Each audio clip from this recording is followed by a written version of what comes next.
Bonjour à toutes et à tous.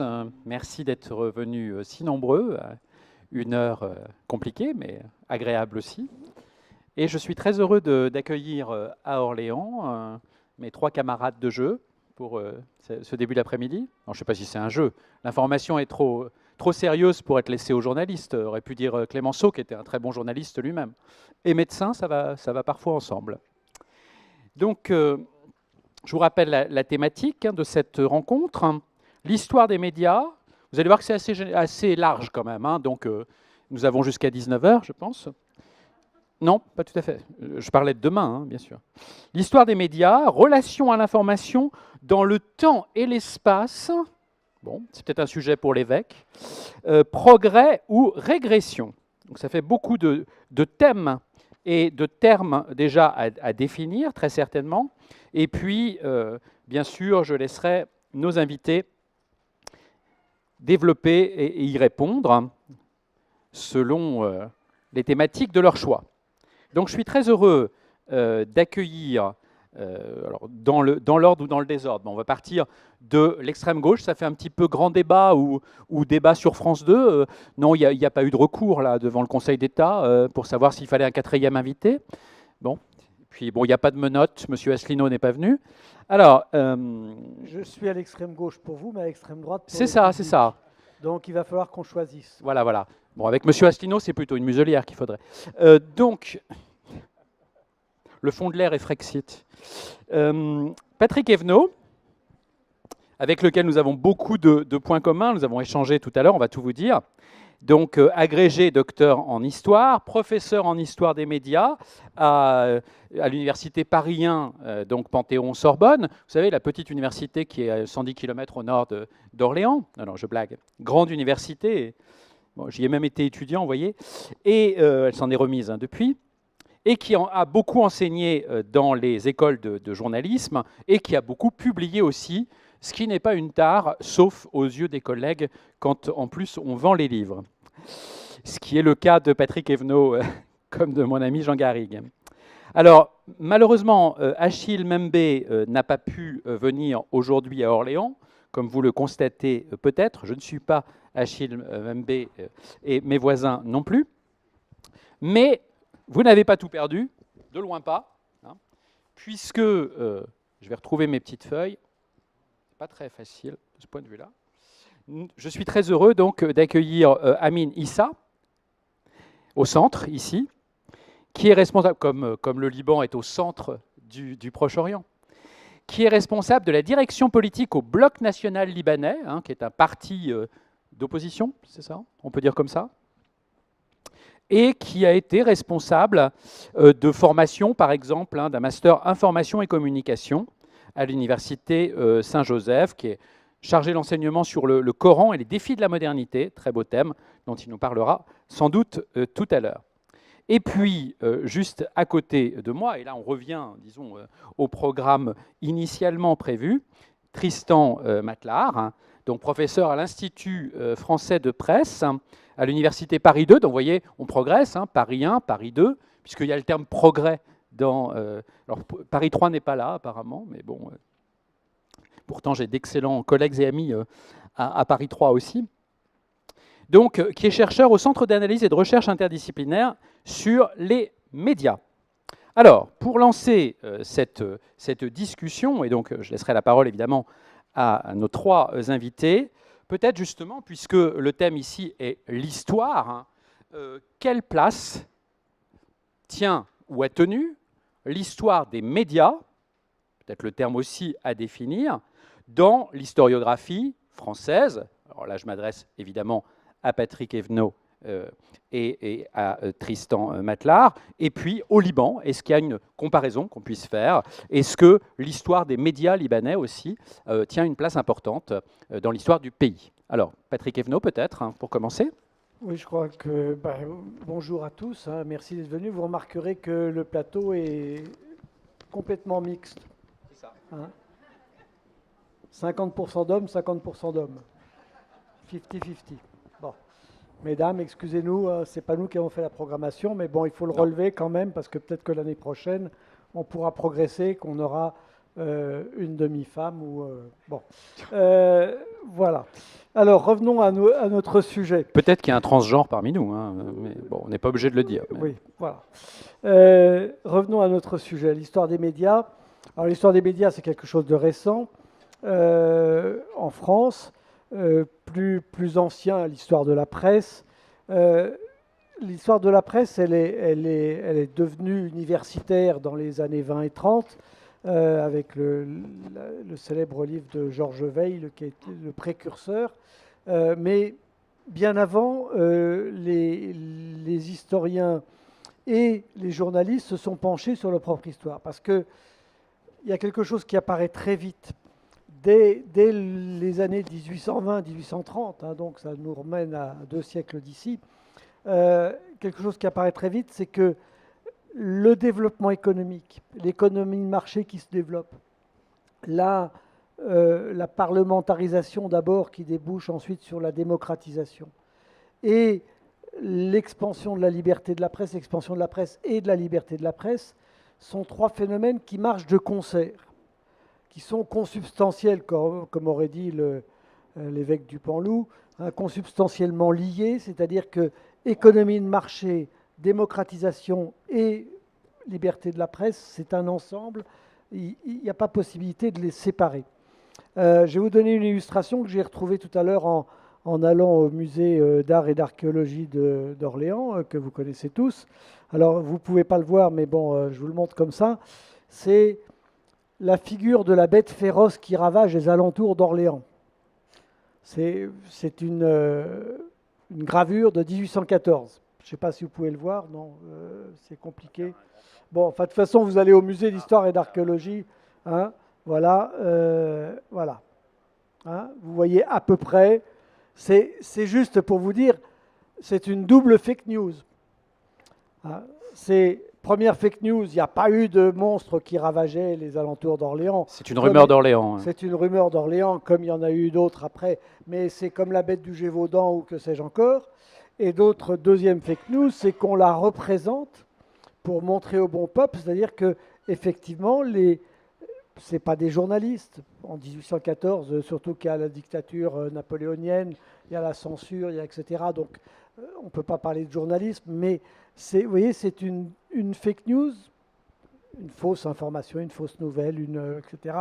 Une rumeur, c'est une rumeur qui est sanctifiée, si je puis dire, par la prise en charge par un média de l'époque, qui est la gravure qu'on distribuait sur les marchés, qu'on vendait 5 sous, etc. Et c'est ça qui est intéressant, c'est que on voit bien que ça a tendance à être battu en brèche par les médias à partir du moment où ils deviennent professionnels, les journalistes de la presse écrite, puis de la radio, de la télé et maintenant d'Internet, mais que c'est sans arrêt, les rumeurs circulent à bas bruit et continuent de circuler, se transforment, évoluent au cours des âges et ressurgissent régulièrement pour faire du bruit. Et maintenant, évidemment, avec les réseaux sociaux, c'est encore plus. Alors, j'ai dérivé de la question initiale. L'histoire des médias, je pourrais vous faire tout un cours sur l'histoire des médias, mais on ne va pas la faire là, ici. L'idée, c'est qu'au départ, on s'attache à la production des journalistes et à la production économique des médias. Et puis très vite, on s'aperçoit qu'il faut penser aussi à la réception par les lecteurs, auditeurs, téléspectateurs. Qu'est-ce que reçoivent et comment ils reçoivent et qu'est-ce qu'ils enregistrent et comment, etc., etc. Et après, on débouche sur l'opinion publique, sur toute une série de choses comme ça. Mais je vais peut-être laisser la parole à mes collègues parce que sinon, j'en ai pour 3 heures. Non, mais c'est passionnant. Patrick Evenot, c'est très intéressant. Vous preniez le sujet par l'angle de la parlementarisation. Hein, vous avez commencé comme cela, effectivement, pour les monarchies censitaires de la première moitié du XIXe siècle. Il se trouve qu'à Orléans, effectivement, il y a eu beaucoup de grands parlementaires qui ont été aussi des grands journalistes. Dupanloup, lui-même, hein, grand parlementaire. Jean Zay, et son père, Léon Zay, Roger Secrétin, maire d'Orléans, refondateur de l'université, fondateur de La Source et rédacteur en chef de La République du Centre, et puis son beau-frère Marc Carré, bien connu du maire actuel Olivier Carré, et on pourrait continuer la liste très longtemps. Sur les rumeurs, à Orléans, vous parliez de 1814, c'est tout à fait juste. 1870, par exemple, la rumeur de la mort de Gambetta, qui circule à Orléans comme ailleurs par les gares, généralement. Orléans, Vierzon, Châteauroux, etc.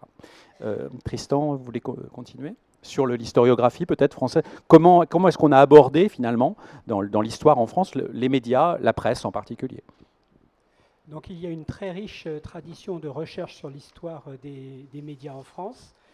Celle-ci a été aussi incarnée par celles qui ont été menées dans le cadre de l'Institut français de presse, puisque c'est l'une des premières institutions étudiant l'histoire de la presse en France. L'Institut français de presse est apparu dès 1900. Enfin, ses origines, en tout cas, remontent, parce que l'histoire est compliquée.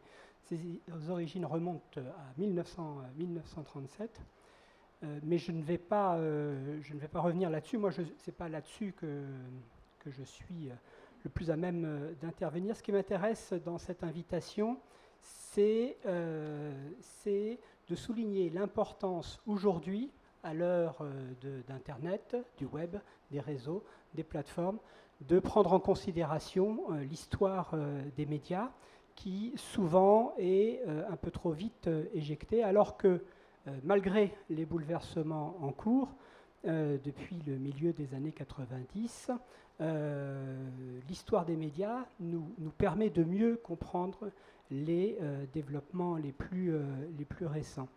Et puisque dans le programme, il est prévu de parler de l'information dans l'espace, l'histoire, de ce point de vue-là, le recours à l'histoire est extrêmement riche pour comprendre une des grandes questions de notre temps, c'est celle des déséquilibres qui existent dans la circulation de l'information, à l'heure, y compris à l'heure d'Internet. La réflexion sur ces déséquilibres de l'information, elle n'est pas née d'hier, c'est une question extrêmement vivace aujourd'hui, mais elle n'est pas née d'hier. Les premières réflexions se développent dès l'après-Deuxième Guerre mondiale. Elles vont être développées d'abord dans le cadre de l'UNESCO, elles vont être aussi développées dans des institutions professionnelles internationales du journalisme, et notamment dans l'Institut international de presse, financé par des fonds américains au sortir de la guerre et basé à Zurich à ce moment-là. Et à ce moment-là sont mis en évidence les mécanismes de production de l'information qui font que celle-ci circule de façon inégale dans le monde. Je ne vais pas rentrer dans le détail, mais ce qui est mis en évidence dès les années 50, c'est le rôle majeur que joue comme intermédiaire essentiel dans la circulation internationale de l'information 4 grandes agences occidentales et une soviétique à l'époque. Donc l'AFP, Reuters, à l'époque n'avait pas son S, la Society de Presse et une 4e agence américaine depuis disparue. Et puis il y avait évidemment l'agence soviétique TASS. Ces agences étaient considérées comme des intermédiaires essentiels. C'est-à-dire que sans leur relais, sans une dépêche venant de celle-ci, un événement se déroulant dans le monde ne pouvait pas devenir information dans la presse, dans la radio ou encore à la télévision naissante. Donc ce qui est intéressant, c'est qu'au départ, ces discussions cantonnées au sein de cercles d'experts de l'UNESCO et de cercles de professionnels, progressivement, avec le mouvement de décolonisation, vont prendre une teneur beaucoup plus politique. Et à partir de la fin des années 60 et dans les années 70, la revendication d'un bouleversement des rapports de domination dans le secteur de l'information, puisque celle-ci est dominée, la circulation de l'information est dominée par ces grandes agences de presse, va devenir une grande revendication portée par le mouvement des pays non alignés. Et aujourd'hui encore, on a, de la part de certains pouvoirs politiques, ces revendications avec une part de l'ambiguïté qu'elles peuvent avoir, mais ça, on va sans doute y revenir au cours de la discussion. Oui, là, on est déjà en plein dans la discussion, et je vous en remercie. En vous écoutant, je pensais à quelqu'un qui a joué un rôle très intéressant, qui était l'un des successeurs, il y en a peut-être eu plusieurs, des dauphins d'Hubert Beuve-Méry au monde, et qui s'appelait Jacques Guérif, et qui a eu un rôle très important ensuite à l'UNESCO, et qui était au monde le correspondant pendant la guerre d'Indochine, et comme on disait à l'époque, très progressiste, c'est-à-dire, on dirait aujourd'hui, très à gauche, très favorable à la décolonisation. Donc, je retrouvais tout à fait ce lien, effectivement, et on sait que pour le général de Gaulle, l'enjeu de l'information, bon, la naissance enfin, je parle devant Patrick Evenot, donc avec prudence, mais le général de Gaulle y attachait évidemment une très grande importance, et y compris pour le rayonnement international, bien sûr, de la France, comme pour l'agence France-Presse, bien sûr. Amin Issa, le lien avec le Liban, aussi bien sur la question de l'histoire, mais vous pouvez tout à fait déborder effectivement aussi sur, voilà, est-ce qu'il y a eu cette conscience précoce au Liban que la démocratie, le parlementarisme étaient liés aussi au développement d'une presse indépendante? Alors tout à fait, comme vous venez de le dire, l'histoire de la presse au Liban est née avec l'action politique, c'est-à-dire quelques années avant la chute de l'Empire ottoman qui occupait toute la région. Les intellectuels libanais en premier, avec quelques Syriens, ont commencé à produire des publications, certaines à Beyrouth, d'autres à Paris, d'autres en Égypte qui étaient sous occupation anglaise, où donc il y avait un peu plus de liberté par rapport aux pays sous occupation ottomane. Et donc cette presse libanaise est née avec le combat pour le nationalisme arabe et ensuite pour l'identité des différents pays qui ont été délimités après la chute de l'Empire ottoman. Ce mouvement, malheureusement, s'est arrêté dans les années 40 au Moyen-Orient à cause de la chape des régimes autoritaires qui se sont installés un peu partout. Le Liban est resté le seul pays à n'avoir jamais connu de dictature. Et la presse au Liban s'est extrêmement développée, le Liban étant devenu le refuge de tous les opposants arabes qui fuyaient les régimes autoritaires. Tout cela donc a créé une dynamique journalistique très intéressante. Il y a eu à partir des années 90, c'est-à-dire après l'arrêt de la guerre civile, avec l'exacerbation du communautarisme, une identification des organes de presse avec certains partis politiques qui représentent des communautés. Mais bon, comme la tradition du combat, de la liberté est restée vivace au Liban, d'autres organes de presse qui ont pu trouver des modèles économiques pour ne pas être dépendants de l'argent soit des partis, soit des pays régionaux, a pris le relais et la liberté de la presse reste un des principaux acquis intouchés de la démocratie libanaise. Merci beaucoup, Patrick Evenot. Presse confessionnelle, presse partisane, dépendance financière vis-à-vis de puissances étrangères, ça a une résonance dans l'histoire de la presse française, pas simplement des années 30, mais... Oui, j'ai commis en son temps, alors il y a deux volets, hein. La presse confessionnelle partisane d'un côté, la presse d'opinion, on va dire, c'est ça. Et puis le côté l'argent. Alors, comme j'ai fait mon habilitation à diriger des recherches en 2001, qui s'appelait L'argent de la presse française des années 1820 à nos jours. L'argent caché, pour reprendre une expression chère à Jean-Noël Jeannet. Il y avait l'argent public et l'argent caché. Je me suis aperçu qu'effectivement, on disait beaucoup, on parle encore actuellement des 8 ou 9 milliardaires, je ne sais pas combien ils sont, qui possèdent la presse française, etc. Je me suis aperçu que c'était une vieille thématique qui remonte aux années 1820, donc ça a maintenant bientôt 2 siècles, et que c'est une thématique qui permet de regrouper à la fois la critique sans culotte robespierriste d'un côté et la critique catholique conservatrice de l'autre. Ces deux critiques qui évidemment ne supportent pas le pouvoir de l'argent, puisque le pouvoir de l'argent serait par définition toxique, nocif. Hein. L'Église catholique, les contre-révolutionnaires, bien que maniant beaucoup d'argent, étaient toujours hostiles aux marchands du temple. Et puis les sans-culottes et les conventionnels étaient évidemment des gens qui voulaient guillotiner les riches ou les pendre à la lanterne pour donner l'argent aux pauvres. Donc ces deux critiques irriguent la France depuis plus de 2 siècles.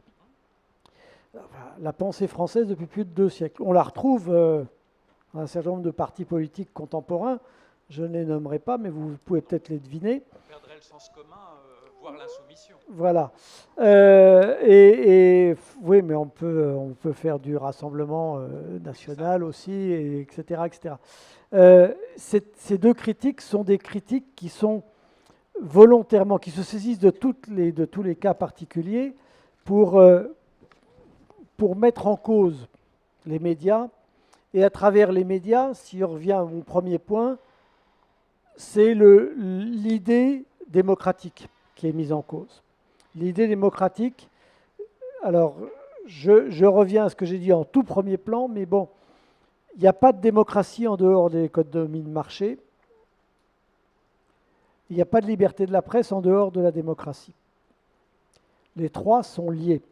Et quand on prend un point, c'est-à-dire la liberté de la presse, pour critiquer en disant, voyez bien, ils ne sont pas libres, ils sont soumis aux puissances d'argent, etc., etc., c'est non pas pour critiquer la liberté de la presse elle-même, mais pour dire, la démocratie n'existe pas, il faut abattre la démocratie pour l'un, ou l'économie de marché pour l'autre, ou les deux pour certains.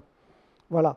C'est ça. Alors, à part ça, il y a effectivement, de temps en temps, un certain nombre de magouilles, il ne faut pas croire, hein, comme dans tous les systèmes économiques et politiques, il y a des compromissions, il y a des magouilles, il y a des problèmes. Mais moi, quand on me dit les 9 milliardaires qui possèdent la presse, les médias en France, je dis ok, mais alors voyons concrètement, de quoi s'agit-il? Est-ce que Libération, depuis qu'il a été racheté par Patrick Drahi, est passé à l'extrême droite? J'en ai pas l'impression, mais bon. Est-ce que Le Figaro, depuis qu'il a été racheté par Dassault, est passé à faire je ne sais pas quoi? Alors bien sûr, quand il s'agit des affaires de Dassault, là, il y a une prudence. Bon, le portrait de Madame Dassault, qui est décédée il y a 3 jours dans Le Figaro, c'était magnifique. C'était une dame que je ne connaissais pas, mais j'ai appris à connaître. Ça, Elle sera sûrement canonisée bientôt. Oui, je crois. C'est Saint-Nicole Dassault bientôt. Elle est beaucoup mieux que Jean-Paul II, d'après le... Bon. Donc, et pourtant, ils sont assez calotins aussi. Bon, bref, bon, mais c'est rigolo. Les gens qui lisent ça, même les abonnés du Figaro les plus fidèles, etc., ils savent très bien que Madame Dassault, c'est dit, Madame Dassault, propriétaire du Figaro, etc. Bon, on le lit avec une distance. Hein. Bon, on s'amuse, on s'en amuse. Est-ce que Le Monde, depuis qu'il a été racheté par Diel, Berger, Pigasse, pauvre Berger, il est mort, mais bon, est devenu je ne sais pas quoi? Est-ce que... Bon, alors, il y a un cas terrible, c'est Bolloré, qui a mis de son ordre personnel, avec ses idées personnelles, dans Canal+, CNews, etc. Oui, ça existe. Mais bon, est-ce que TF1 est moins libre que France 2? Est-ce qu'on ne retrouve pas la thématique de Hersant, de Robert Hersant, il y a oui, 3 décennies? On les retrouve. Alors Robert Hersant, il y a 3 décennies, Béguin, Prouveau dans les années 50, Jean Prouveau dans les années 30 qui possédait Paris Soir, Match, Marie-Claire, etc., qui était un industriel de presse et pourtant qui... Bon, et puis on peut remonter comme ça. Bon, à chaque fois, quand un milliardaire s'achète la presse, bien sûr, c'est pour avoir de la notoriété, du machin, du truc. Bien sûr, c'est pour se faire bien voir, des pouvoirs politiques. Comme dit Xavier Niel, sous Sarkozy, enfin quand j'ai racheté Le Monde, avant, Sarkozy ne voulait jamais me voir, et dès que j'ai racheté Le Monde, j'ai été reçu le surlendemain. Bon, évidemment que ça aide, que ça contribue. Mais ce n'est pas pour ça que Le Monde lui-même est devenu sarkozyste en 2010, et puis ensuite hollandiste en je ne sais pas combien, et ensuite macroniste, et ensuite je ne sais pas quoi. Et bon, voilà, il faut pas confondre. Je suis par ailleurs président, parce qu'on m'a beaucoup présenté, mais je suis président de l'Observatoire de la déontologie de l'information. C'est une association qui vise à établir un conseil des médias en France, un système d'autorégulation des médias où les publics puissent déposer plainte. Je suis président, c'est un organisme tripartite, les journalistes, les éditeurs au sens large et les publics. Et donc j'ai 3 vice-présidents, un représentant les journalistes, une représentante les chefs d'entreprise et une représentante les associations du public. On étudie ça, les conflits d'intérêts, c'est le cœur du métier de la déontologie. Hein, quand il y a conflit d'intérêts, forcément, l'article est mauvais. L'article, l'émission, ce que vous voulez. Donc on est au cœur de ce. Si vous voulez aller voir ce qu'on fait, nous avons un site internet odi.media, MEDIA. Vous tapez ça dans Quant ou dans Google, comme vous voulez, et vous avez accès très vite, c'est tout gratuit. Bon, ce que je veux dire, c'est que, voilà, alors pour les milliardaires, pour la presse d'opinion, je suis désolé, mais bon, la presse d'opinion, c'est effectivement une partie des médias. On la retrouve même maintenant à la radio, sur Internet, à la télévision. Zemmour et Nolo, ou je ne sais plus comment il s'appelle, bon, c'est de la presse d'opinion. Enfin, d'opinion. Polémiste, voilà, plutôt années 30, là. C'est de la polémique. C'est la presse d'opinion, c'est soit j'ai une vision complètement, mais j'ai le droit de l'avoir. Ça fait partie de la ligne éditoriale. Je dis toujours, en tant que président de l'Observatoire de la déontologie de l'information, qu'on ne parle pas de la même façon du pape à La Croix et à Charlie Hebdo. Il n'y a pas mensonge. Il n'y a pas trahison du lecteur. Le lecteur, il sait que La Croix est catholique et qu'il va parler en bien du pape. Et il sait que Charlie Hebdo est anti-calotin et qu'il va parler en mal du pape. Bon, il n'y a pas de trahison, il n'y a pas de... quand vous allez en kiosque, vous ne confondez pas La Croix et Charlie Hebdo, ou bien alors vous êtes complètement nul. Vraiment, là, c'est pire qu'Alzheimer, c'est je ne sais pas quoi. Enfin, bon, hein, donc, ce n'est pas direct. Bon, même Bouteflika ne confond pas les deux. Oui, non. Bon, voilà. Donc, pour recadrer. Il n'y a pas tromperie sur la marchandise. C'est ça que... La déontologie, c'est le fait qu'il ne faut pas tromper le lecteur, le téléviseur, le spectateur, l'auditeur. S'il n'y a pas tromperie, après, vous avez des lignes éditoriales. Que l'humanité soit de gauche, c'est la moindre des choses qu'on puisse lui demander. Que le Figaro soit conservateur, il a toujours été conservateur. Il n'a pas attendu Dassault pour être conservateur. Son fondateur, Hippolyte de Villemessant, disait « Le Figaro est conservateur ». Bon, c'est comme ça. Alors on peut dire il est de droite, il n'est pas de droite, il est conservateur, dans le sens, voilà, le conservatisme, avec de temps en temps des... Bon. Ce qui ne l'a pas empêché d'accueillir Jules Vallès ou Émile Zola à certaines époques. Hein, donc il est conservateur intelligent. Voire Jacques Julliard. Oui, ou Jacques Julliard, ou etc. Donc voilà, c'est... La presse d'opinion, elle a tout à fait le droit d'exister à partir du moment où elle n'est pas camouflée. C'est ça le problème. Merci beaucoup. Avant d'en venir aux évolutions les plus récentes et que vous évoquiez, Tristan, donc les réseaux sociaux, les chaînes d'information continue, etc., j'aimerais bien qu'on revienne sur la définition même du terme média, puisqu'il était utilisé dans le titre de cette table ronde. Voilà. Est-ce que toutes les questions que vous venez d'aborder, de déontologie, d'indépendance politique et financière, de pluralisme, est-ce qu'elles se posent de manière différente suivant le support ? Quand on est à la télévision, quand on est à la radio, quand on est dans la presse écrite, ou aujourd'hui dans les pure players. Est-ce que vraiment ça change les choses, ou est-ce que finalement ce sont les mêmes questions, avec simplement des supports différents ? Tristan, vous voulez ? Oui, c'est compliqué comme... Vous avez 3 heures. Donc, il faut se méfier du terme de média. Hein. Le média, ça n'existe Oui, pas. le média, c'est dangereux, hein, c'est Voilà. ça. Ça donne envie de s'in-soumettre. Il y a différents types de médias, et même quand on utilise de grandes catégories, on risque de méconnaître la complexité. Au sein de l'ensemble de la presse, hein, il y a différents types de presse avec des contraintes. Et là, on rejoint les contraintes économiques qui ne sont pas les mêmes. Ce sont des choix qui sont faits en amont par les rédactions. Donc il ne faudrait pas raisonner seulement par support, presse quotidienne, presse magazine, d'opinion ou d'information générale, radio, télévision, et après les différentes générations et les différents types de supports liés au web. Donc il faudrait raisonner sur les objectifs. Est-ce qu'on cherche un grand public? Est-ce qu'on cherche à informer? Est-ce qu'on cherche à divertir? Et derrière tout ça, il y a des modèles économiques qui sont le nerf de la guerre, hein, pour continuer à délivrer une information pluraliste ou pour voir cette information pluraliste empêchée. Donc il y a des modèles économiques qui, d'un média à l'autre, seront très différents. Amine, est-ce qu'il y a des liens au Liban ou plus largement au Proche-Orient entre, par exemple, les organes de presse écrite et les stations de radio ou de télévision? Est-ce qu'il y a les mêmes risques de dépendance politique, financière?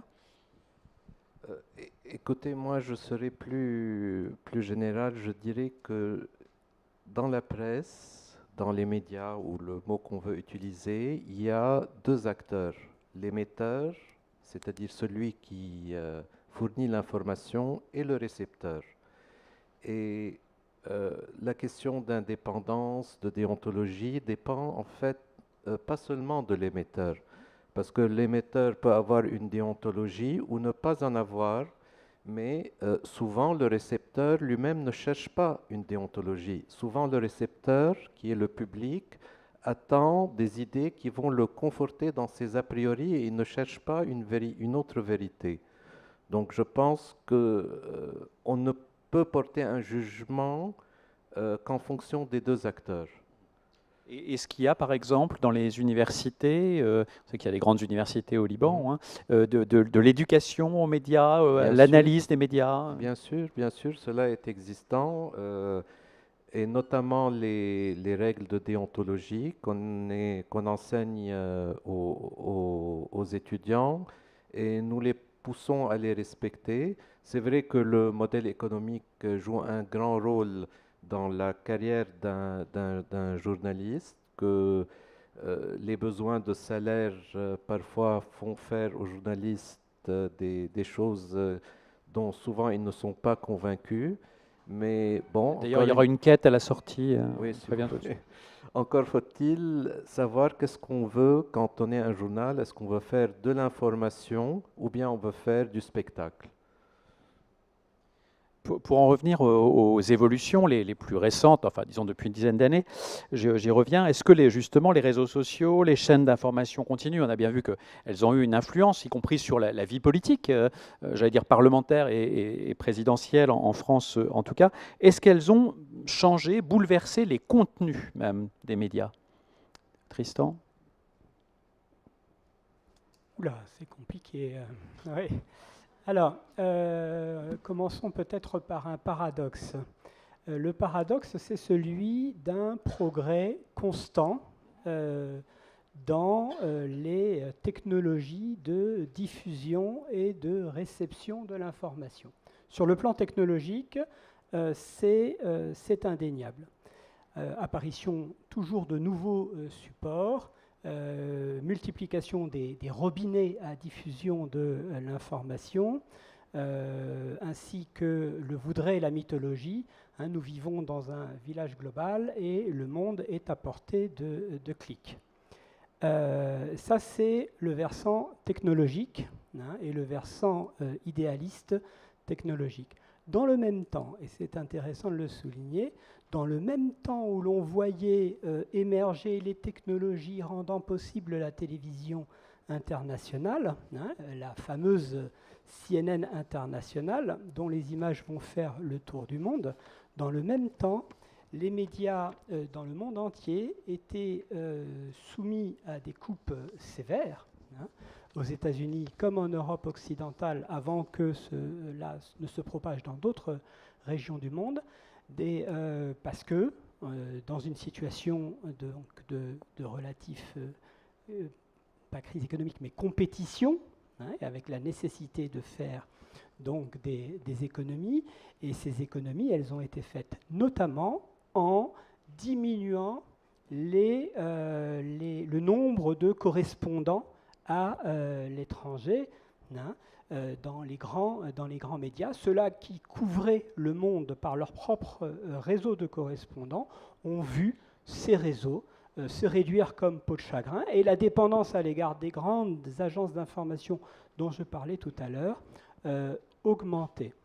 Dans le même temps, l'apparition de ces télévisions a créé de nouveaux grands acteurs qui vont intervenir dans le commerce international et dans le commerce national des nouvelles. Ces chaînes d'information, lorsqu'elles produisent leurs images d'information, vont devenir de grands fournisseurs. CNN, aujourd'hui, vend ses images aux télévisions du monde entier. Accompagnant le développement de ces chaînes internationales, les grandes agences dont j'ai évoqué l'existence tout à l'heure, elles ont aussi développé des divisions, agences d'information télévisées à une échelle internationale. Là, ce ne sont plus 3 grandes agences qui dominent à l'échelle internationale, ce sont 2 agences, Associated Press Television News et Reuters aujourd'hui. Donc vous voyez, c'est paradoxal, hein, parce que les technologies, et là je n'ai pas parlé du web, hein, mais on va sans doute y revenir, parce que là aussi, il y a une croyance que le web révolutionne complètement. Il y a des ruptures, indéniablement, il faudrait être sot pour ne pas le remarquer, mais il y a des continuités, et il y a beaucoup de limites à cela, surtout quand on prend en compte bien, les modèles économiques et le besoin de faire circuler une information qui, potentiellement, hein, est devenue, du point de vue de sa production potentielle, très abondante. Merci beaucoup Tristan Matlard de nous avoir introduit au cœur de ce paradoxe qui effectivement va nous retenir pour la fin de cette table ronde. Effectivement, progrès ou régression. Alors il y a beaucoup de gens qui se disent progressistes aujourd'hui, même si on a du mal apparemment à définir le terme. Est-ce que c'est un progrès? Vous avez commencé à y répondre, hein, de la qualité du contenu, des contenus, de la diffusion, de l'indépendance rédactionnelle, et puis côté régression, alors bien sûr on pense aux fameuses fake news qui ont un rôle si important, y compris sur les vies politiques de nos pays aujourd'hui, hein, la fameuse ère de post-vérité, les manipulations électorales, et puis thème très différent mais qu'on n'a pas encore évoqué, alors vous allez me dire ça fait beaucoup, mais puisque nous sommes dans une ville de province, une capitale régionale, ce qui est très frappant quand on est historien, n'est-ce pas Patrick Evenot, c'est que dans les années, jusqu'aux années 30, hein, dans une ville comme Orléans, il y avait 6 ou 7 organes de presse, exactement ce que vous décriviez tout à l'heure, qui datait du 19e siècle. Hein. Ben, vous aviez l'organe de la paroisse ou de l'évêché, et puis un organe d'extrême gauche, et puis dans chaque département, voire dans chaque préfecture et sous-préfecture. Vous savez bien qu'aujourd'hui, la PQR, comme on dit, hein, la presse quotidienne régionale, a eu, surtout ces dernières années, a connu un phénomène de concentration très fort et de monopole, avec y compris des arrangements. Bon, on sait bien ici hein, que, par exemple, encore il y a une dizaine d'années, il y avait une sorte de concurrence. La Nouvelle République du centre-ouest de Tours était diffusée ici, et puis la République du Centre, bien sûr. Voilà. Aujourd'hui, ça n'est plus le cas. Il y a un monopole dans la plupart des villes de province. Alors, progrès, régression. Patrick hein. Alors, si on prend la presse, évidemment, régression. Je cite à Alençon en 1914, il y avait 4 quotidiens. À Gap, en 1914, il y avait 5 quotidiens. Vous voyez, Gap oui. Ou Alençon. Bon, bref. Je ne sais pas combien il y en avait à Orléans, parce que j'ai... 6 ou 7, enfin voilà. Là, évidemment, on a... Mais si on revient maintenant, hein, il faut dire qu'il y avait en France, il y avait 300 quotidiens en 1914. Hein. Bon. Maintenant, on n'a plus qu'une cinquantaine ou une soixantaine. Mais si on va prendre 40 ans avant, ça ne nous rajeunit pas pour certains d'entre nous, mais tant pis. Et en 1979, il y avait 70 quotidiens. Il n'y en a plus que 60 maintenant, mais en gros, c'est à peu près la même chose. Des magazines d'information, je ne parle pas des magazines d'information, il y en avait 3 ou 4, et maintenant il y en a 4 ou 5. Bon, c'est la même chose. En revanche, il y avait 5 stations de radio. Il y en a combien maintenant? Je ne sais pas combien de dizaines. Il y avait 3 chaînes de télévision. Il y en a combien maintenant? Je ne sais pas combien, mais je sais qu'il y en a 300 et quelques conventionnés par le CSA, donc 332, je crois. En bref, ça change, ça n'a pas d'importance. Évidemment, elles ne font pas toutes de l'information, hein, mais même si on prend celles qui font de l'information uniquement, il y en a déjà une dizaine. Bon. Et il y a en plus les sites Internet. Donc vous voyez que, évidemment, pour la presse papier, ça a considérablement chuté, mais ce sont nos propres habitudes qui ont considérablement chuté. Hein. Qui va aller acheter 3 quotidiens chaque jour? Si vous en achetez un, c'est déjà beaucoup.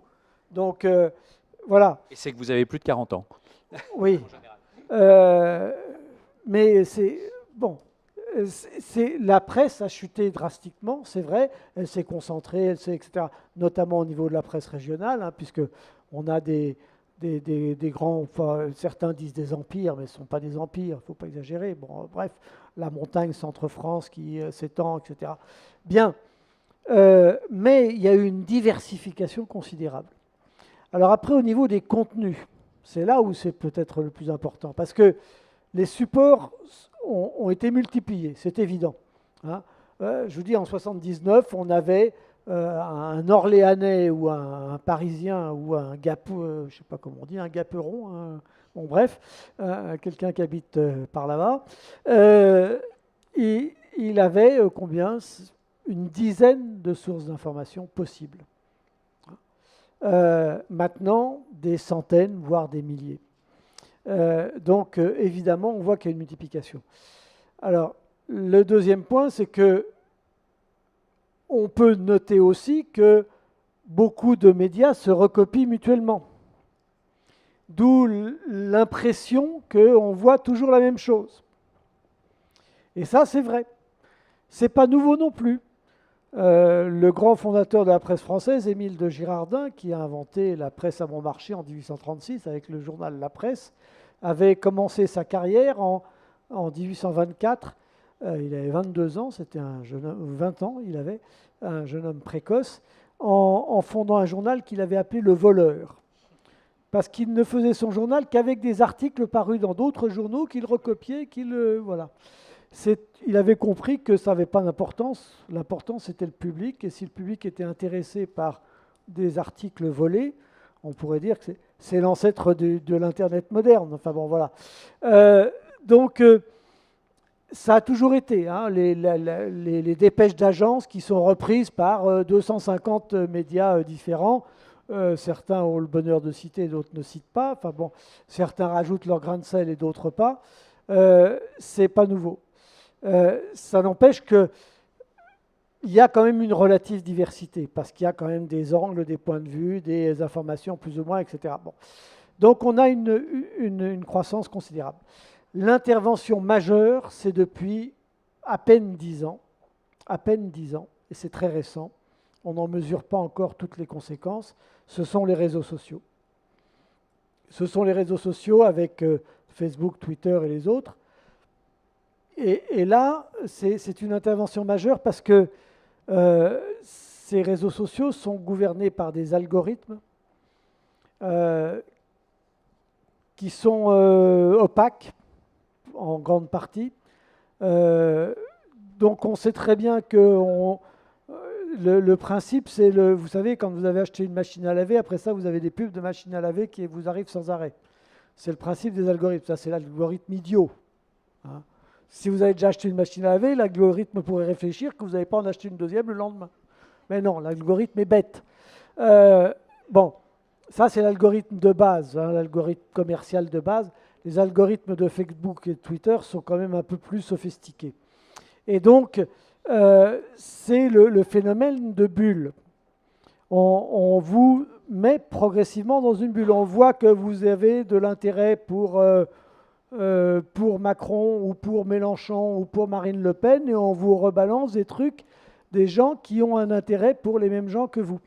Et donc, c'est la bulle. Mais en même temps, oserais-je vous dire que l'ouvrier de chez Renault des années 50, qui était adhérent à la CGT, au Parti communiste et qui visait l'humanité, est-ce qu'il n'était pas enfermé dans une bulle?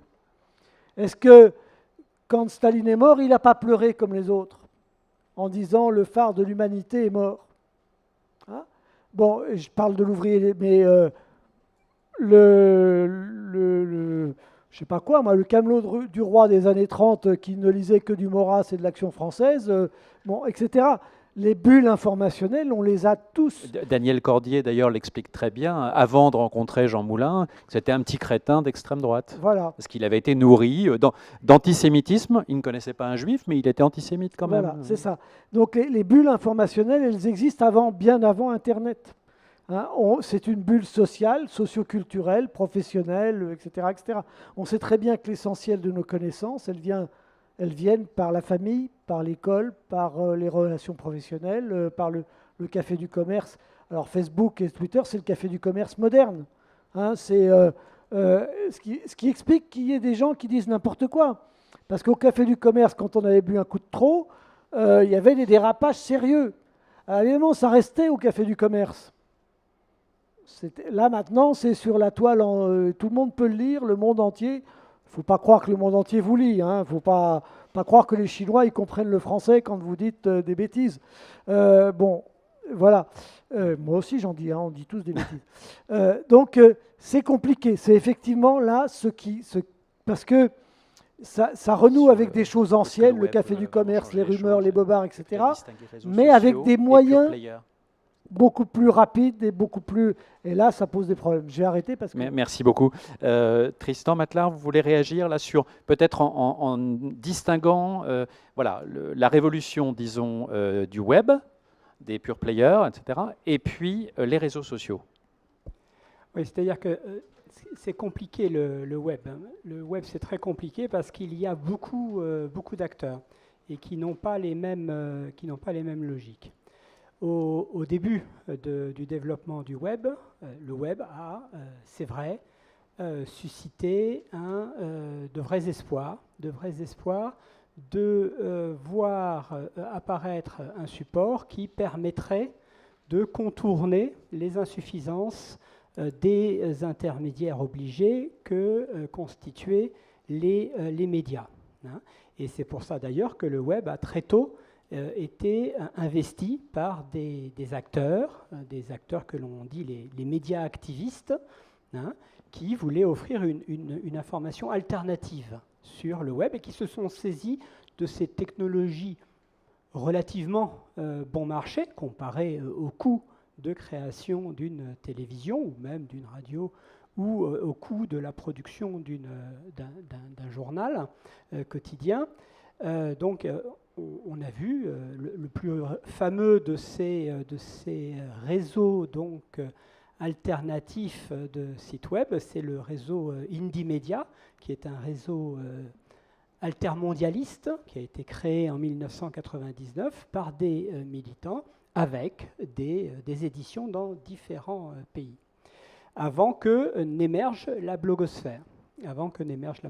Et donc, là aussi, la possibilité, en principe pour tout un chacun, croyait-on, à ce moment-là, hein, de s'exprimer et d'offrir une parole différente.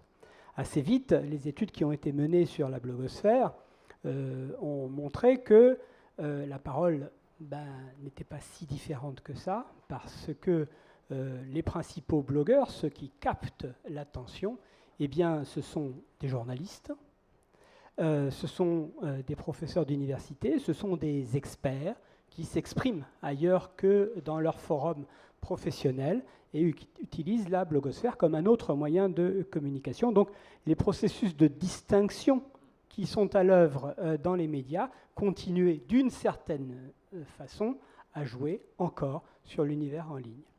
Donc on en était là des savoirs lorsque ont émergé, et en effet, comme il a été rappelé depuis peu, d'autres acteurs essentiels qui sont devenus des intermédiaires majeurs pour la circulation de l'information. Et ces intermédiaires majeurs pour la circulation de l'information, ce sont ceux que l'on appelle les réseaux sociaux numériques. Alors, avec eux, première remarque, hein, on a une poignée. Je vous disais, il y a quelques agences de presse qui dominent la circulation de l'information internationale. Là, on a quelques réseaux sociaux numériques qui, aujourd'hui, se sont érigés en intermédiaires indispensables. Donc, vous connaissez tous leurs noms. Notons que ces entreprises sont américaines, hein, exclusivement. Et très concentrées. Et très concentrées, puisqu'il n'y en a qu'une poignée. Et elles ont, vous le rappeliez hier, elles ont une puissance économique qui n'a rien à voir avec les plus grands groupes de médias du monde. Donc leur capitalisation financière, comme on le dit, est sans commune mesure avec celle des principaux groupes de médias américains. Mais ce qui est intéressant avec ces réseaux sociaux numériques, c'est qu'il s'agit d'entreprises qui, au départ, n'ont rien à voir avec la production de contenu médiatique. Absolument rien à voir. Hein. En fait, le génie pervers, d'une certaine façon, de ces entreprises, c'est qu'elles exploitent les contenus produits par d'autres, hein, pour les monnayer et accroître le rayonnement de leur plateforme. Au départ, ces entreprises n'ont rien à voir avec le monde des médias, je le disais. Facebook, hein, c'est un réseau dit, il se veut, un réseau social, donc de mise en relation des proches. Au départ, c'était les proches, les proches professionnellement, et puis aujourd'hui, c'est devenu une véritable plateforme commerciale qui fait se rencontrer les consommateurs avec les entreprises qui cherchent à vendre des produits. C'est ça aussi l'activité de Facebook, il ne faut pas l'oublier. Le modèle économique est très simple, hein. Il s'agit de vous proposer une plateforme présentée comme gratuite, hein, et de récolter toutes vos données. Tout le monde le sait, tout le monde est un spécialiste de l'économie de ces plateformes, maintenant avec les révélations à répétition, hein, pour collecter vos données, pour les revendre à des annonceurs qui peuvent ensuite, hein, vous adresser des publicités les plus ciblées. C'est un rêve du marketing, Facebook l'a fait. Donc ces plateformes, elles jouent aujourd'hui un rôle central, hein, dans la circulation des contenus médiatiques. Et il est intéressant de voir que depuis peu, elles déploient, alors que ce n'était pas du tout leur terrain à l'origine, elles déploient une véritable activité en direction des médias. Je ne vais pas rentrer dans le détail, mais la relation qui existe entre Facebook et les médias qu'il prétend aider est une relation qui est placée sous le signe d'une extrême inégalité.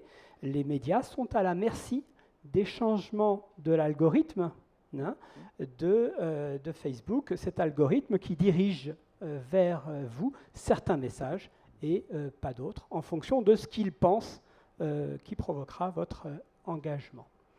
Donc voilà, c'est un vrai problème. C'est un vrai problème aujourd'hui pour la circulation de l'information, parce que c'est un problème pour la viabilité du modèle économique des médias de demain. Or, ce sont ces médias qui produisent les contenus. Ces plateformes, elles ne produisent pas de contenu. Elles attendent que les médias, ou vous, évidemment, usagers, produisiez des contenus, mais le gros des contenus, c'est encore informatif, ce sont encore les médias qui les produisent. Merci beaucoup. Après avoir circulé dans le temps, on circule un petit peu dans l'espace à nouveau. Donc concentration, domination, des facteurs de régression. Est-ce que vous retrouvez ce tableau au Proche et au Moyen-Orient, Minissam ? Écoutez, ça dépend des pays, évidemment, et puis ça dépend de l'approche qu'on a aujourd'hui du rôle de la presse. Parce qu'effectivement, je pense que c'est une question que nous devons adresser. Aujourd'hui, nous vivons dans une situation tout à fait inédite dans l'histoire de l'humanité. Il y a d'abord un questionnement des deux côtés de l'hémisphère sur l'identité, sur la perception qu'ont les sociétés d'elles-mêmes, et d'un autre côté, une perte de crédibilité des corps intermédiaires, de pouvoir faire parvenir les soucis des citoyens vers le centre du pouvoir. Malheureusement, dans cette brèche, c'est tout de suite engouffré toutes sortes de populistes, xénophobes, amateurs de boucs émissaires et autres personnages douteux. Et ces mêmes personnages sont servis souvent par une presse qui parfois les dévance. Donc, est-ce que le rôle du journaliste doit-il continuer à se contenter d'être un simple informateur, ou peut-il devenir un acteur politique dans la société? Là, je ne parle pas d'une presse partisane ou de parti pris qui ne fait que refléter la vie d'un parti, mais je parle d'une presse qui, à partir de notions universelles comme celle de la justice, au lieu de traiter directement d'un cas d'injustice locale, partirait à partir du principe universel de justice pour redescendre vers le local. Et cela est autorisé justement par l'extrême connexion, par ce fameux village. Évidemment, cette presse, il n'est pas attendu d'elle qu'elle mène un combat à la manière marxiste ou gramsciste de rupture définitive, mais plutôt une pression permanente, une révolte permanente telle que Camus l'a décrit, et qui pourrait se traduire par une pression permanente avec les citoyens pour amener à un changement de politique. Et d'ailleurs, cela existe déjà. Il y a des collectifs de médias très importants qui se sont réunis pour justement mener des combats à l'échelle mondiale. Je donne un exemple, celui seul du New York Times, qui depuis 2016, donc après l'élection du président Trump, a engrangé 300 000 abonnés. Pourquoi? Parce que les citoyens ont compris que ce journal relayait leur politique de pression contre les excès de Donald Trump, et a aidé certains juges, certains collectifs à résister à la politique anti-migratoire. Oui. Justement, peut-être la dernière thématique avant de donner la parole à la salle et à vos questions qui ne manqueront pas. Justement, à l'heure de la post-vérité, comme on dit maintenant, est-ce qu'il faut, comme vous le suggériez, je pense, dans la fin de votre intervention, faire confiance finalement à la sagacité, ou comme le disait Patrick Evenot tout à l'heure, à la sagacité des lecteurs, des auditeurs, des spectateurs ou des internautes, ou est-ce qu'il faut que les États légifèrent, comme la France pense à le faire ou le fait, contre les fake news? Patrick Evenot? Alors, les fake news ont toujours existé, elles existeront toujours. Les manipulations, la propagande, etc., etc., ça a toujours existé, ça existera toujours. Les États peuvent légiférer, ils n'y pourront rien. La loi qui a été votée en décembre dernier limite à une période électorale, à un impact électoral, mais elle sera très difficilement applicable. La loi de 1881, la loi fondamentale sur la liberté de la presse du 27 juillet 1881, avait déjà introduit l'article 27 sur les fausses informations. Cet article n'a jamais été utilisé, sauf pendant la guerre d'Algérie, parce qu'on était dans une période un peu particulière. Pourquoi? Parce qu'il fallait montrer que ces fausses informations avaient troublé l'ordre public. Or, comment faire la liaison entre l'un et l'autre? Bon. Et oui, mais alors, on a le droit, la liberté d'expression est supérieure On a le droit de dire n'importe quoi. J'ai le droit de dire que vous êtes méchants, tous, autant que vous êtes, même si ce n'est pas vrai. Je sais bien que vous n'êtes pas méchants, au contraire, vous êtes gentils puisque vous êtes là. Hein, mais bon, on va me punir parce que je dis ça? Bon, et inversement, vous avez le droit de dire que je suis nul, et même si ce n'est pas vrai. Pardon. Bon, vous voyez, ça c'est une affaire d'opinion, d'expression, et alors? Et alors? On ne va pas me pendre à cause de ça, ou on ne va pas vous pendre tous à cause de ça. Bon. Donc, il faut que ça soit suivi des faits. C'est comme la diffamation, c'est comme l'injure, etc. Il faut qu'il y ait vraiment quelque chose, qui ait une preuve qu'il y a... bon. Donc c'est très difficile. Et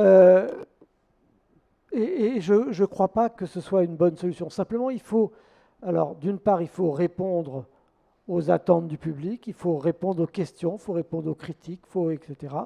Bon, c'est pour ça que je prêche pour une instance d'autorégulation des médias et de médiation de l'information. Je crois qu'il faut répondre, ça c'est certain.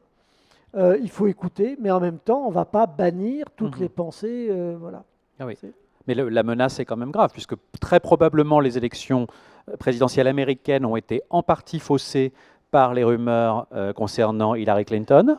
Moi, je ne dirais pas ça. Je dirais que si les démocrates avaient choisi un autre candidat, oui, ça c'est sûr, peut-être qu'ils auraient emporté l'élection sans problème. Oui. Bon. Enfin, En dépit de... Voilà. oui. Le Brexit, si Cameron n'avait pas joué avec le feu... Oui. Et si Corbyn avait fait campagne? Bon, et si Corbyn avait fait campagne, et si... Bon, mais même si...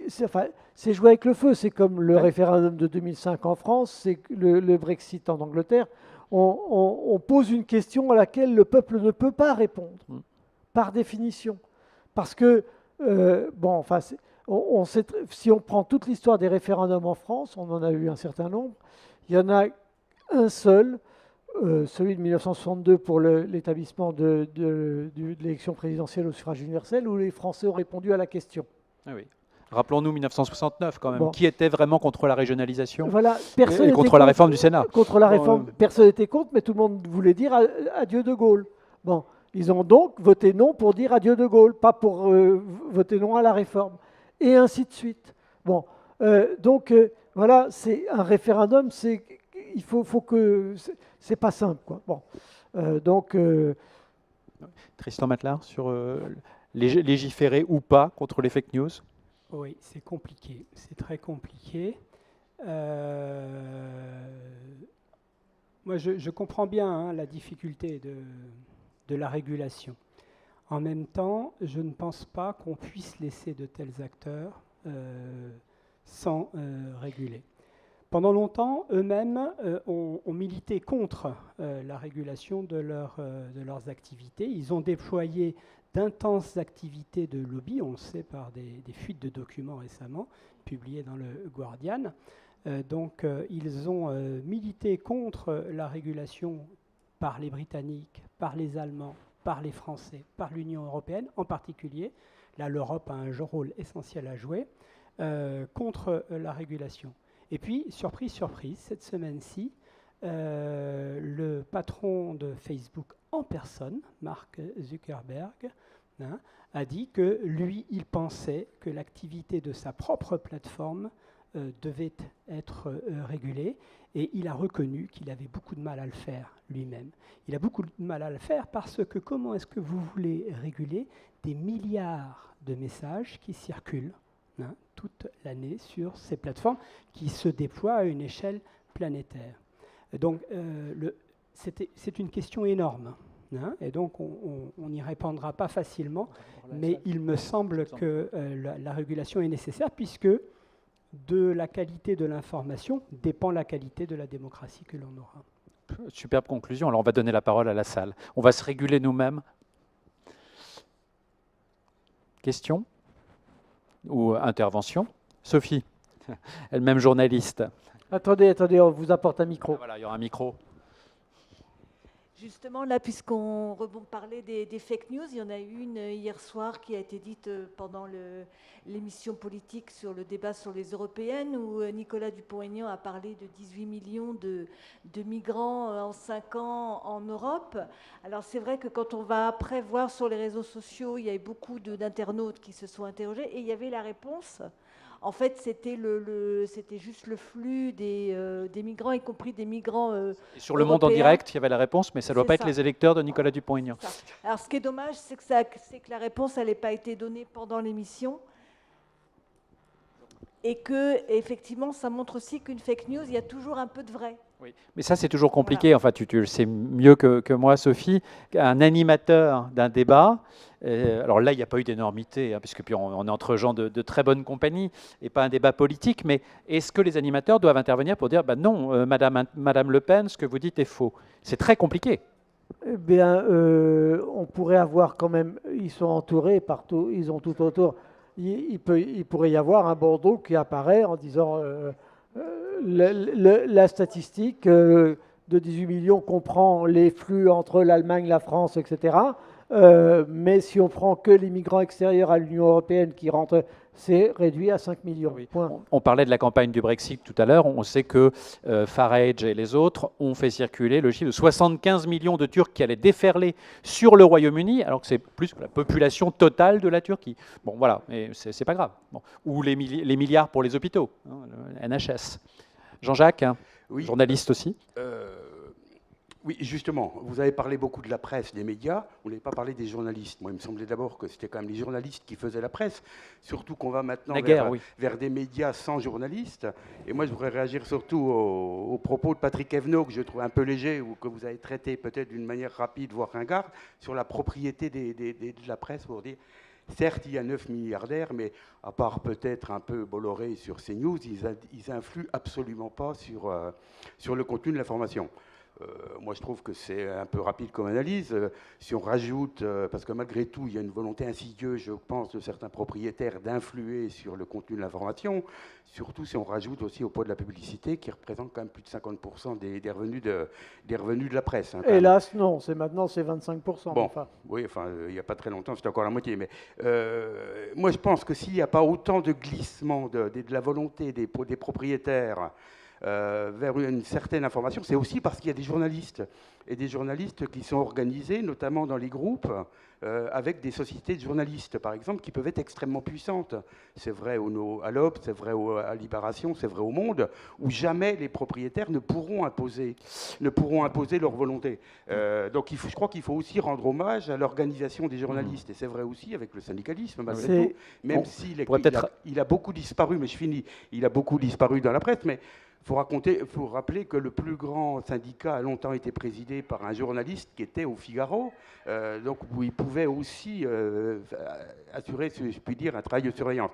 Donc voilà, c'était simplement pour rendre hommage aux journalistes et à leur organisation interne. Tout à fait. On pourrait rappeler, Patrick Evno, le rêve de la libération, c'est-à-dire avec en particulier le Monde, etc. Ces sociétés de journalistes, effectivement, que tu évoquais, ce rêve d'indépendance, finalement. Oui, alors le rêve d'indépendance, enfin, moi je vais répondre autrement. Un journal, ce n'est pas des journalistes, un journal, ce n'est pas des propriétaires, un journal, c'est une rédaction,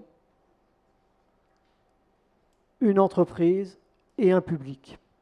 Ce sont les trois ensemble. Et les uns ne vont pas sans les autres. Les journalistes, bien sûr, dans une rédaction. Je tiens beaucoup à ça parce que ce n'est pas le journaliste comme auteur individuel dans son coin, c'est une rédaction. Le journalisme, c'est collectif. Il faut insister là-dessus. C'est très important. C'est un artisanat qui se pratique en collectivité, le journalisme. Donc, mais c'est au sein d'une entreprise avec un public. Et les trois vont ensemble. Alors, l'indépendance, moi, j'aimerais avoir un jour une définition de ce que c'est que l'indépendance rédactionnelle ou l'indépendance journalistique ou l'indépendance des médias. Je travaille dessus depuis déjà pas mal de temps. L'indépendance, elle sert de faire valoir. Et Louis Plenel dit, voyez, moi je suis indépendant, Mediapart est indépendant, sous-entendu les autres, ils sont tous dépendants. Et ainsi de suite. Et Eric Fotorino, quand il crée le 1, dit la même chose. Comment il s'appelle le média là, Aude Lancelin dit nous sommes indépendants puisque nous sommes financés par nos lecteurs, etc. etc. Bon, bref. Hubert Beuve-Méry, le fondateur du journal Le Monde, aimait à dire nous sommes indépendants des partis politiques, des puissances financières et des églises. Ça n'empêche que, bon, voilà, les pressions, elles existent. Les pressions, elles sont liées par définition à la position des rédactions qui sont des intermédiaires entre d'un côté des gens qui ont des choses à cacher et dont il faut dévoiler les ressorts, ceux chez qui on va chercher l'information, et de l'autre côté des récepteurs, le public, vous et moi, qui ont besoin de recevoir des informations pour exercer consciemment leur droit de citoyenneté, de consommateur, etc., etc. Ou simplement le plaisir d'être informé. Et entre les deux, il y a un médiateur. Il y a les médiateurs que sont les journalistes, les médias. Et évidemment, ils sont toujours pris entre le marteau et l'enclume, parce que d'un côté, ceux qui ont des choses à cacher veulent faire de la communication, alors que les médiateurs veulent faire de l'information. Et de l'autre côté, ceux qui reçoivent, les récepteurs, le public, trouvent toujours que c'est orienté parce que ça ne va pas forcément dans leur sens à eux tel qu'ils le reçoivent. Donc le poids des rédactions, tout à fait d'accord, sauf que c'est la Société des rédacteurs du Monde, qui est la première à avoir été créée en 1951, à l'occasion de la grande crise la première grande crise du monde en 1951, quand Hubert Beuve-Méry, fondateur et actionnaire du Monde, premier actionnaire du Monde, est chassé par les autres actionnaires. Les rédacteurs, qui étaient des gens, des anciens du temps, etc., qui étaient très, comme dit André Chêne-Benoît, qui était rédacteur en chef du Monde à l'époque, qui avait été secrétaire général du Temps, et qui était rentré au Temps en 1912, qui avait la rosette de la Légion d'honneur, etc., qui était fils de sénateur socialiste. Il croise un jour Maurice Duverger dans les couloirs du Monde, et il dit « Moi, ancien secrétaire général du Temps, fils de sénateur républicain décoré de la Légion d'honneur, je fais grève, Duverger, je fais grève !» C'était inadmissible pour lui. Bon, effectivement, ça c'est la mythologie des sociétés de journalistes. Sauf que les sociétés de journalistes, hélas, je vais vous décevoir, elles n'ont de poids que dans le journal Le Monde. Ailleurs, elles n'ont pas de poids. La Société des journalistes de CNews, où elle est maintenant? CNews, j'étais à iTélé, pardon. Quand iTélé, j'étais au comité d'éthique d'iTélé et j'en ai démissionné quand Bolloré a commencé à faire son cirque à iTélé. Donc je sais très bien de quoi il s'agit. La Société des journalistes d'iTélé, elle a disparu. Pourquoi? Parce qu'ils se sont tous partis, soit licenciés, soit départ volontaire. Elle n'a rien pu faire contre Bolloré. C'est là où est le problème. C'est la Société des rédacteurs du Monde qui à un moment possédait 40% du journal, qui maintenant n'en possède plus que 10% et encore en alliance avec le reste du pôle d'indépendance. Elle ne sait pas comment faire pour empêcher Kretinsky, le milliardaire tchèque qui a racheté la moitié des parts de Pigasse, pour l'empêcher d'aller jusqu'à 100% des parts de Pigasse, donc de se retrouver à moitié-moitié avec Xavier Niel. Elle ne sait pas comment faire, parce qu'il n'y a pas de statut juridique, mais en même temps, il ne peut pas y avoir de statut juridique, parce qu'une entreprise de presse, c'est une entreprise comme les autres. Il faut que ça reste une entreprise comme les autres. Et donc, c'est plus compliqué. Je rends souvent hommage au journalisme, mais ça n'empêche pas qu'un média, c'est 3 composantes: journaliste, entreprise, public. Et il ne faut surtout pas oublier le public. Tristan Matlar, vous voulez réagir aussi? Oui, très rapidement. C'est très important. La question qui a été posée est très importante. Elle remet le journaliste dans le schéma explicatif. Et c'est essentiel, évidemment, lorsque l'on parle de médias. Et là aussi, il faut quand même souligner la dégradation par rapport... donc la dégradation des conditions d'exercice du métier, la précarisation croissante qu'a représenté l'arrivée du soi-disant progrès technologique, la façon dont l'information est de plus en plus une information de desk, en particulier pour couvrir les affaires internationales et les inégalités qui se créent. Il est très révélateur de voir dans les rédactions des médias traditionnels donc les inégalités qu'il y a entre la rédaction offline et la rédaction online, hein, avec des statuts encore beaucoup plus précaires que ceux des autres journalistes. Donc, au niveau même des journalistes, dans les conditions de production de l'information, ces conditions se sont considérablement dégradées, il faut le souligner. Est-ce que dans les facteurs de dégradation, il n'y a pas aussi, disons, plus insidieux, je pensais au publi-reportage, on parlait tout à l'heure de publicité. Après tout, la publicité fait vivre effectivement la presse, hein. Mais quand on est dans le publi-reportage, le lecteur n'est pas forcément au courant, il pense lire un article, et en fait, alors plus ou moins, hein, il y a des formes affichées, et d'autres qui ne le sont pas tellement. Et puis, je pensais à une deuxième forme aussi un peu insidieuse, l'autocensure, par rapport en particulier à des pouvoirs, là, je pense aussi à la presse quotidienne régionale. Bon, aujourd'hui, vu le monopole, hein, quels sont les grands journaux régionaux qui vont dire le maire de Rennes pour Ouest France, ou le maire d'Orléans pour la République du Centre, ou le maire de Clermont-Ferrand pour la montagne, est un incapable, ou fait ceci, ou fait cela? C'est très rare, les critiques sont très rares, sauf quand il y a des scandales judiciaires ou financiers. Donc, où est l'esprit critique de la presse aujourd'hui? Est-ce qu'on la trouve plus sur les réseaux sociaux, avec les dérives aussi, ou sur le web, sur les pure players, etc. Ou les radios. On parlait du phénomène des radios libres tout à l'heure, et la multiplication des radios. Patrick, il me semble que là aussi, il y a une multiplication quand même des sources d'information. Il y a la PQR qui est monopolistique dans sa zone. Il y a la presse hebdomadaire régionale qui existe aussi. Il y a les radios locales, il y a même France 3 locale aussi, il y a de plus en plus de... Donc il y a un effet qui permet de faire circuler plus l'AFP, plus les... etc. Il y a quand même un effet qui permet de faire circuler. Alors que le quotidien régional n'ait pas envie de se payer le maire d'Orléans tant qu'il n'a pas fait de grosses bêtises, c'est compréhensible, c'est pas seulement à cause de l'argent, ça fait partie de... Mais il a autour de lui des gens qui le titillent, enfin bon, etc. Et puis il y a des endroits où ça se passe très très mal. Enfin bon, Midi Libre et le maire de Béziers, c'est quand même à couteau tiré, c'est depuis quelques temps. Même Monsieur Vauquier, bon, avec la presse régionale. Voilà, donc c'est jamais simple. Encore une fois, c'est cette histoire de presse qui est au cœur du système d'information et donc de la démocratie, etc. Pardon. Ça suppose des pressions permanentes de part et d'autre. Autre question de la salle? N'hésitez pas, monsieur. Merci. C'est une remarque un peu malicieuse que je voudrais faire. On est preneur. Sous les voies d'Orléans, derrière vous, messieurs, il y a un certain nombre de logos commerciaux. Je suppose que ce sont les supporters qui aident, qui contribuent pour organiser cette magnifique manifestation.